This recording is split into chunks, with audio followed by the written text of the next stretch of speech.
Russia has been pounding Ukraine with missiles as the war drags on nearly 2 years after a full-scale invasion. Ukrainian President Volodymyr Zelensky says Russia launched at least 500 missiles and drones at Ukrainian territory in the past 5 days, including a massive bombardment of Kyiv and Kharkiv on Tuesday. CNN's Claire Sebastian joins me live from London. Good morning to you, Claire. So what is the latest on Russia's relentless attacks on Ukraine?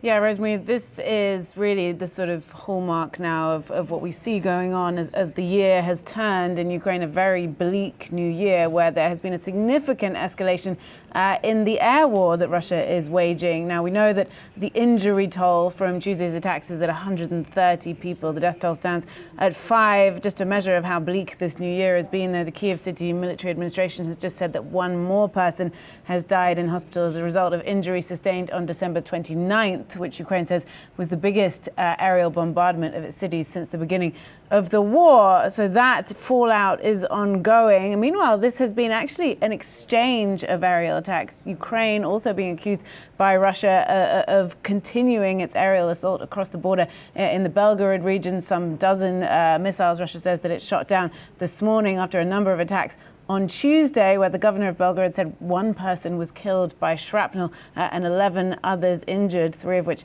are still in hospital. So that region is feeling the pressure as well, though Ukraine has not claimed responsibility for that. But Ukraine is also making it clear that it is not powerless against these Russian assaults, despite the hesitation, the deadlock that we see in Congress over more aid. It did manage to shoot down the majority of missiles that were fired at it on Tuesday. Among them, 10 out of 10, it says Kinzhal.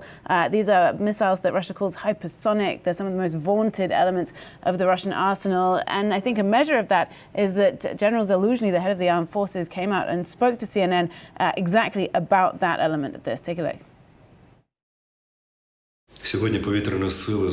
Today, the Air Force of Ukraine has shot down 10 of 10 Russian X-47 M2 Kinzhal air defense missiles using Patriot surface-to-air missiles. This is a record.